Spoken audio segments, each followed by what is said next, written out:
The benefits of plants and green spaces in our cities is truly remarkable. Improved air quality, less pollution, and cooling of temperatures, counteracting the urban heat island effect. The positive effect on our mental and physical health green spaces have is huge.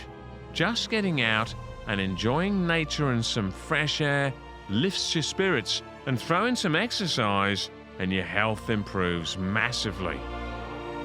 It's amazing what many new buildings are doing to create beautiful gardens and greenness. The roof garden here at the Towers Elizabeth Quay is a great example. Using native plants makes sense, as they can handle the toughness of this environment naturally.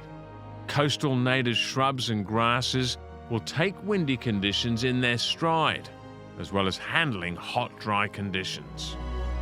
And with reliable irrigation from the system, they should always look their best. Another fantastic display of urban greenery is the Cloisters Square Green Wall.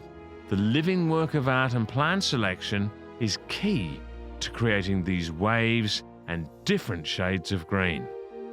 Shade tolerance, a degree of toughness, and interesting foliage combine to create the 3D subtle sexiness that we're all after. It reminds me of that trip I did in Goa in '92. And when I say trip, and if you thought that green wall was cool, check this out.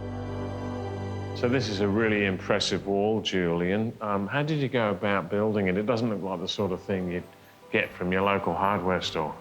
No, not at all, Nigel. We actually pre-grew this in our nursery before we hung it up for about 6 to 7 months.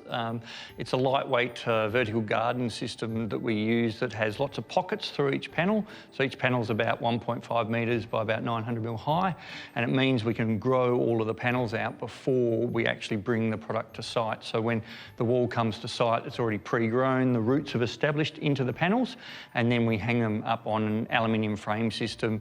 That looks like a devil's ivy you've got in the middle there, the green version. And there's some ferns. What else you got in there? There's quite a collection in this wall, Nigel. We've got Nephalepsis, which is a natural fern coming out of the wall here. We've also got the devil's ivy in a couple of different colours.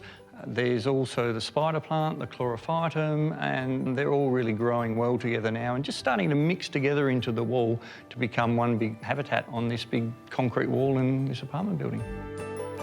And if you like these green spaces, join me later in the show for some more green action.